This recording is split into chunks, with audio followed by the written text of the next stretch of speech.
السلام علیکم ورحمۃ اللہ وبرکاتہ۔ میں ہوں سید عبدالوہاب شاہ اور آپ دیکھ رہے ہیں نکتہ گائیڈنس چینل۔ ناظرین، اہل شیعہ عالم، مشہور ایک شیعہ عالم ہیں شہنشاہ نقوی صاحب، انہوں نے اپنے ایک بیان میں یہ بات کہی ہے کہ سندھ کو محمد بن قاسم نے فتح نہیں کیا، یا سندھ میں اسلام محمد بن قاسم نہیں لایا، بلکہ عبداللہ شاہ غازی جن کا مزار کلفٹن کراچی میں ہے، وہ یہاں پر اسلام لائے یا انہوں نے سندھ کو فتح کیا۔ ٹھیک ہے نا؟ تو اس حوالے سے تھوڑی سی نشاندہی کرنا، اس بات کو درست کرنا بہت ضروری ہے۔ عبداللہ شاہ غازی اور محمد بن قاسم یہ دونوں سندھ میں آئے تھے، لیکن ان کے آنے کی ٹائمنگ میں فرق ہے، اور شہنشاہ نقوی کی یہ بات غلط ہے کہ عبداللہ شاہ غازی نے سندھ کو فتح کیا ہے، محمد بن قاسم نے نہیں کیا۔ دیکھیں، پہلے تھوڑا سا ان کا تعارف بھی کہ عبداللہ شاہ غازی جو تھے یہ حضرت حسن رضی اللہ تعالیٰ عنہ، جو حضرت حسین اور حضرت حسن یہ جو نواسے تھے رسول اللہ صلی اللہ علیہ وسلم کے، تو ان میں سے جو حضرت حسن رضی اللہ تعالیٰ عنہ ہیں، ان کے پڑپوتے تھے عبداللہ شاہ غازی، یعنی حضرت حسن کے بیٹے کے پوتے تھے عبداللہ شاہ غازی۔ ٹھیک ہے؟ تو بڑی مشہور شخصیت ہیں، متقی، نیک، بزرگ شخصیت ہیں عبداللہ شاہ غازی، تو یہ ان کے پڑپوتے ہیں حضرت حسن رضی اللہ تعالیٰ عنہ کے۔ اور محمد بن قاسم یہ بھی بڑی مشہور شخصیت ہے، بڑے کمانڈر تھے، مجاہد تھے، اور یہ اس وقت حجاج بن یوسف کی حکمرانی تھی، تو غالباً یہ ان کے بھتیجے تھے یا کوئی عزیز وغیرہ تھے یہ۔ محمد بن قاسم، اب سندھ میں اسلام کیسے آیا، سب سے پہلے اس پہ بات کر لیتے ہیں۔ دیکھیں، سندھ میں اسلام بنیادی طور پر عرب تاجروں کی وجہ سے آیا ہے۔ عرب کے اندر اسلام کی، یعنی مسلمانوں کی حکومت تھی، تو وہاں سے تجارت ہوتی تھی سندھ کی طرف، ہندوستان کی طرف تاجر آتے جاتے تھے سمندری راستے سے۔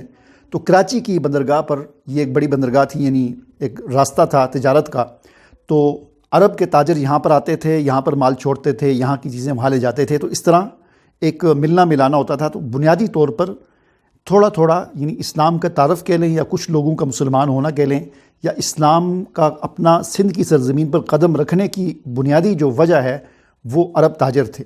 ٹھیک ہے نا؟ اور ہم دنیا میں دیکھتے ہیں کہ دنیا میں عرب تاجروں کی وجہ سے بہت اسلام پھیلا ہے۔ انڈونیشیا ملیشیا کے بارے میں، اس کو کس نے فتح کی؟ کوئی فتح نہیں کیا، نہ انڈونیشیا ملیشیا میں جنگ ہوئی ہے، نہ فتح ہوئی ہے، لیکن آج وہاں پر جو ہے وہ 80-90% مسلمان ہیں اور مسلمانوں کا ملک ہیں، لیکن یہاں پر کوئی فتح نہیں ہوئی، کوئی جنگ نہیں ہوئی۔ یہاں پر بھی تاجروں کی وجہ سے، مسلمان تاجر جو تھے، صحابہ اکرام تھے، تابعین تھے، ان کی وجہ سے اسلام پھیلا۔ تو اسی طرح سندھ میں بنیادی طور پر اسلام عرب تاجروں کی وجہ سے آیا۔ اب چونکہ وہاں پر اسلام کی بنیاد پڑ چکی تھی، بہت سارے لوگ سندھی بھی مسلمان ہو گئے تھے، پھر عرب تاجروں کا آنا جانا اتنا زیادہ ہو گیا تھا کہ کئی عرب تاجروں نے فیملیوں سمیت یہاں رہنا شروع کر دیا تھا۔ اب یہاں پر راجہ طاہر کی حکومت تھی، تو راجہ طاہر نے کچھ ایسے واقعات ہوئے تھے کہ جن میں ان عرب تاجروں کی فیملیوں پر ظلم ہوا تھا، ان کو گرفتار کر لیا تھا یا اغوا کر لیا تھا، یا جو بھی اس قسم کے کچھ واقعات ہوئے تھے جو مختلف روایات میں ہم سنتے بھی رہتے ہیں، پڑھتے بھی رہتے ہیں۔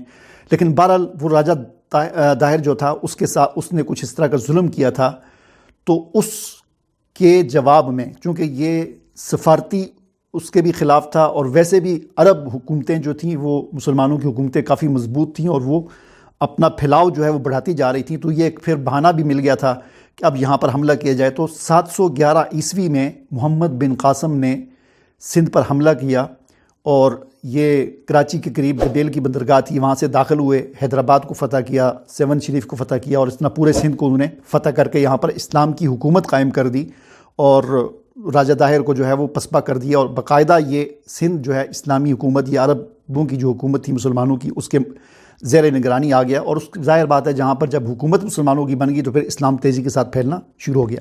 اب دیکھیں، نوٹ کرنے کی بات یہ ہے کہ محمد بن قاسم 711 عیسوی میں سندھ میں داخل ہوئے۔ عبداللہ شاہ غازی کی پیدائش 720 میں ہوتی ہے، یعنی اس واقعے کے، محمد بن قاسم کے سندھ کو فتح کرنے کے تقریباً 9 سال بعد عبداللہ شاہ غازی پیدا ہوئے ہیں۔